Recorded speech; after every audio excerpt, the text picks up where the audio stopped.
श्री तिरुपति बालाजी भारत का एक ऐसा मंदिर है जो हर महीने 200 से 300 करोड़ रुपए केवल दान में कमाता है। 12,000 करोड़ बस कोई नंबर नहीं है, बल्कि तिरुपति बालाजी मंदिर की नेटवर्थ है। ये मंदिर भारत के सबसे अमीर मंदिरों में से एक है। वैसे तो भारत में कई सैकड़ों मंदिर मौजूद हैं जो अपने चमत्कार और अद्भुत रहस्यों के लिए जाने जाते हैं, जिनका चमत्कार देखने के लिए हर साल करोड़ों लोग जाते हैं। और ऐसा ही चमत्कारी और रहस्यमयी मंदिर है श्री तिरुपति बालाजी मंदिर। श्री तिरुपति बालाजी मंदिर दक्षिण भारत के राज्य आंध्र प्रदेश के चित्तौड़ जिले में स्थित है। मान्यता है कि यहाँ भगवान विष्णु और माँ लक्ष्मी निवास करते हैं। आज की इस वीडियो में हम आपको ऐसे रहस्यों के बारे में बताने वाले हैं जिसे आज तक साइंस भी नहीं सुलझा पाया। श्री तिरुपति बालाजी मंदिर भारत के सबसे धनी और पूजनीय मंदिरों में से एक है, पर कहा जाता है कि यहाँ पूजे जाने वाले तिरुपति बालाजी खुद कर्जे में डूबे हुए हैं। पीछे की कहानी।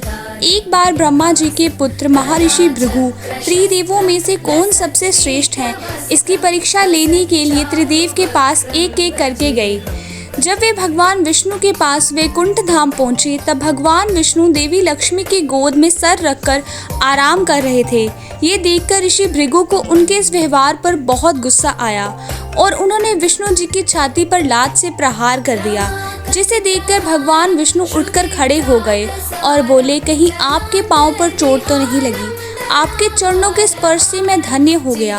लेकिन ऋषि भृगु के इस व्यवहार से माता लक्ष्मी क्रोधित हो गई और भगवान विष्णु के ऋषि को कोई दंड न देने पर वे बेहद नाराज हो गई और गुस्से से वैकुंठ धाम छोड़कर चली गई।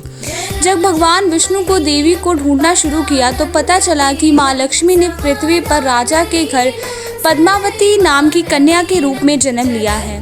तभी भगवान विष्णु ने पृथ्वी लोक पर श्रीनिवास नाम की व्यक्ति के रूप में जन्म लिया।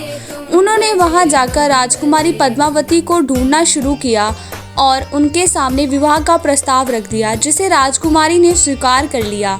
अब सवाल आया कि विवाह के लिए धन कहां से आएगा। इस समस्या का हल निकालने के लिए विष्णु जी ने कुबेर से काफ़ी सारा धन कर्ज में ले लिया। ये वचन दिया कि कलयुग के अंत तक वे सारा कर चुका देंगे। भगवान के कर्ज में डूबे की मान्यता के कारण भक्त भारी मात्रा में तिरुपति बालाजी में धन दौलत भेंट करते हैं, जिससे भगवान विष्णु कर्ज मुक्त हो सके। विष्णु जी वेंकटेश्वर स्वामी के रूप में तिरुपति बालाजी में निवास करते हैं।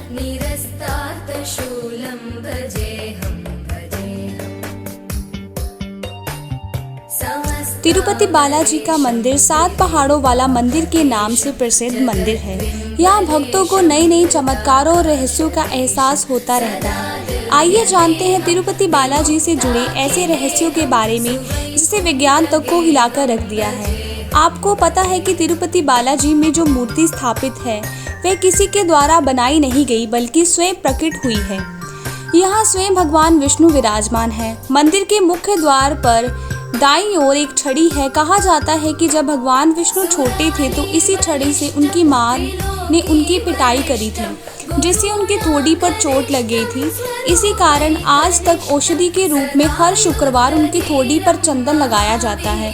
इतना ही नहीं, बल्कि इस मूर्ति पर लगे बाल भी बिल्कुल असली हैं। आपको जानकर ये हैरानी होगी कि आज से 15,000 साल पुरानी मूर्ति के बाल आज भी बहुत मुलायम और रेशमी और साफ सुथरे हैं। इन बालों में कभी उलझन नहीं पड़ती और इस मंदिर में केशदान का बहुत प्रसिद्ध परंपरा है। मन्नत पूरी होने के बाद या पहले लोग यहाँ केशदान करते हैं। लगभग 20,000 लोग यहाँ रोज केशदान करते हैं। व्यापारियों का कहना है कि भगवान वेंकटेश्वर की मूर्ति में हमेशा समुद्र की लहरें उठने की आवाज़ आती है। अगर आप भगवान की मूर्ति को कान लगाकर सुनोगे तो आपको ऐसा लगेगा जैसे आप समुद्र के बीचों बीच खड़े हो। पत्थर से बनी हुई है, लेकिन वहाँ उनके साक्षात होने का एहसास कराती है। आपको जानकर हैरानी होगी कि भगवान के आराम के लिए पूरे मंदिर का वातावरण काफ़ी ठंडा रखा जाता है, लेकिन इसके बावजूद बालाजी को बहुत गर्मी लगती है। उनके शरीर पर पसीने की बूंदें देखी जा सकती हैं और उनका माथा और पीठ हमेशा पसीने से भीगी रहती हैं। उन्हें ज़्यादा गर्मी ना लगे इसलिए वहाँ हमेशा पंखे चलाकर रखे जाते हैं। सबसे आश्चर्यजनक बात यह है कि तिरुपति बालाजी के गर्भगृह में एक दीपक जलता है जो बिना घी या बिना तेल के हजारों साल से लगातार जल रहा है। कैसे संभव है, इसका कारण आज तक कोई भी नहीं पता लगा पाया।